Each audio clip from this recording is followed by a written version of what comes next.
to paint an STI. Good morning, my friends. Welcome back to the channel. I'm glad everything worked out with this STI because today, I know I said this last time I painted, but today is probably the last day to paint.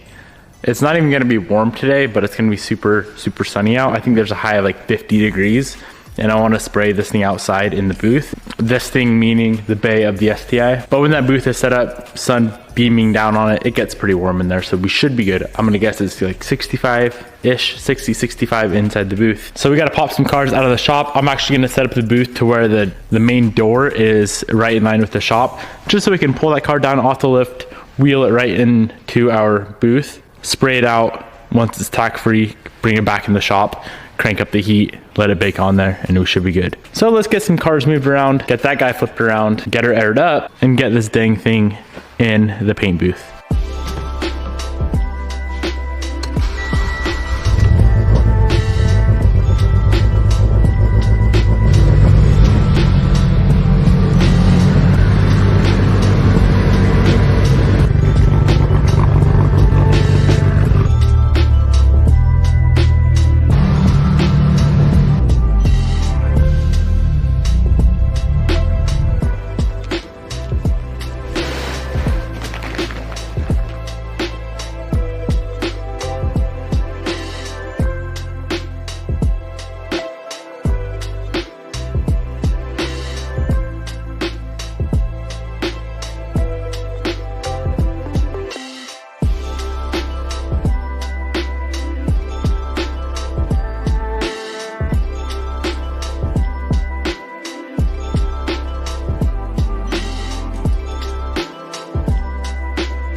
All right, we got the car in the booth.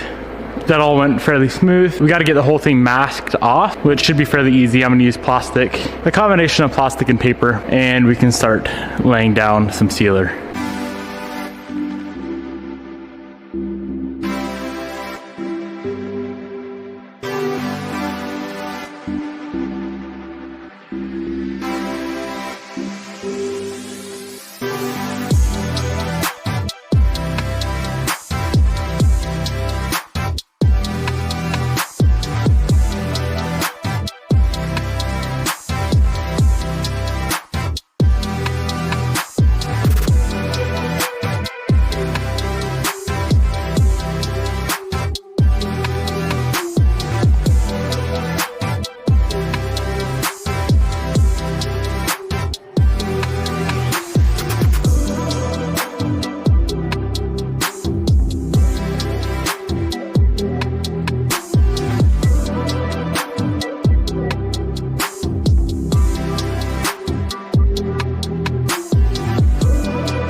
We are ready to go ahead and spray out our epoxy sealer. Car's all cleaned up, masked off, took forever. In between every coat, I'm gonna wait a ton of time today just because it's quite a bit colder than it should be. So we got this all mixed up. Let's go ahead and load it in our good old HVLP Spectrum spray gun and lay this stuff down.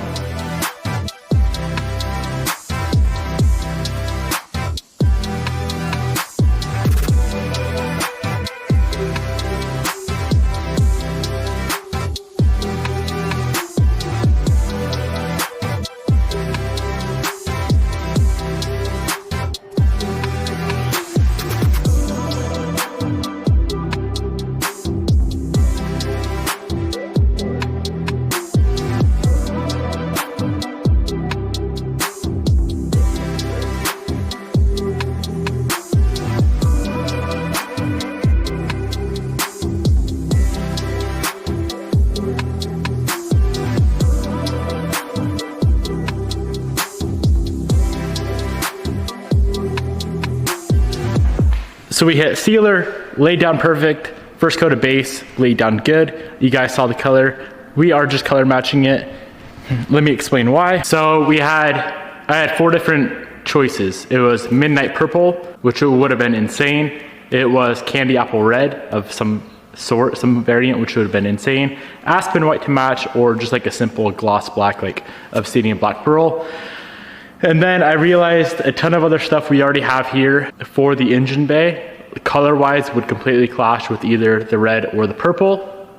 So then it narrowed it down to white or black. And I was like, yeah, I've already done a black bay. Let's just go ahead and color match it, aspen white to the rest of the car. So that's what we're doing. It should look really, really good. I'm so stoked to have this done. 2 more coats of base, and then 2 coats of clear. We should be all finished up with the bay. This thing's gonna look so damn good when it's all finished. I'm excited.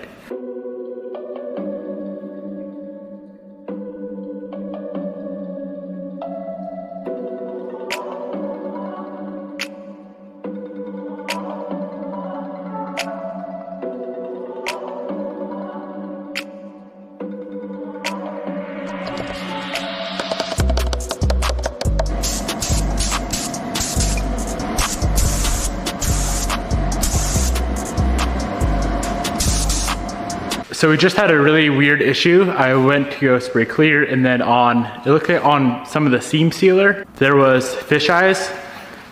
So I just did the same concept as what we did on the rear bumper, just kind of dry spray some base into there. I'm gonna let it flash off for like 30, 45 minutes. And then if it doesn't separate and fish eye again, then we should be good to go ahead and spray clear.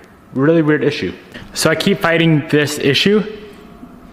After I dry sprayed it the first time, I went back out there again like 15 minutes later to check on it, and it actually got worse, not better. So what I did was I mixed up a little bit more base and I under reduced it, because I think it may be something in the reducer causing the issue. I don't know, I'm just guessing right now. And then I turned up the pressure to like 50 PSI instead of what I usually shoot base at is like 25 PSI. So in my mind, it's like dry spray coming out, and that seems to be helping a lot. I just don't know if we're gonna have time to spray clear now.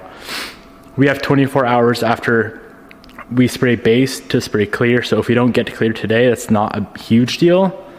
Obviously I prefer it, but being that the booth is set up outside and we only have so much daylight and temperature in the day, it might be an issue. It's still 50 degrees outside, which is pretty cold, but if I don't get to clear in like 30 minutes, I'm just gonna say screw it, not rush it, and hit clear tomorrow. All right, we screwed ourselves on this paint job. I should have never even started spraying it outside. Unfortunately, we're completely out of time. Even if we brought the entire booth in the shop, I wouldn't have time to do it today. I don't want to rush this. I could make it a lot worse. I feel like if I just keep trying to rush it, and that's one thing I've learned with paint, is to not rush it.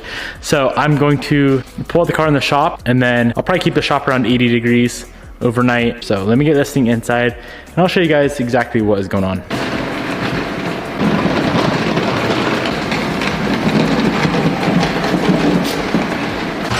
Oh man, what a fun day. I love dealing with paint issues. I know it's something to do with the temperature. I did a ton of research online. A lot of people say anything under 60 degrees, the paint is not curing. Whether it was above 60 in the booth or not, I don't know. It's probably right around that temperature. But check this out, all up in here, it's like mainly where seam sealer is, but it's also where seam sealer is not. Like I can tell paint would kind of pool up in that area right there, and then down here as well. These areas I'm not super concerned with. That's all covered. Of course I want it to be as perfect as possible, but this stuff up in here, that's also visible, so I do not want to not do it properly. Also check this out. This is like what, 25 ounces of clear, 3-hour pot life. We can't use it. I mixed this up thinking that the base was perfect, because the first 2 coats of base laid down perfect. It was after it sat for like 45 minutes, it started separating. So this guy, unfortunately, goes in the trash. Oh boy, it's the next day, and I'm really happy that I didn't go ahead and try to rush this yesterday, because overnight, this whole bay got messed up. Check this out. I apologize for the noise, the heater's on, but pretty much any flat surface where the paint was able to just sit on there for hours and hours in the cold, overnight when it dried and cured, it got all messed up. All up in here, completely cracked out. It's in the base only, not through the sealer, which I guess is a good thing. I don't think it's going to be very difficult to fix this up. Just a little bit of sanding, shoot some more base over it. Up in here, these areas here, there's no vertical surface where there's any sort of cracking. So it's got to be something to do with that base coat just sitting on there forever. Out in the cold yesterday, that is what I'm guessing. Oh man, I'm still hoping we can get this thing fully sprayed out today. This area over here is the worst. Check out how messed up this paint is. That is crazy. Thankfully the whole firewall is good. Frame rails are good. The wheel tubs, I guess you call them, are good. The core support's pretty messed up, and then the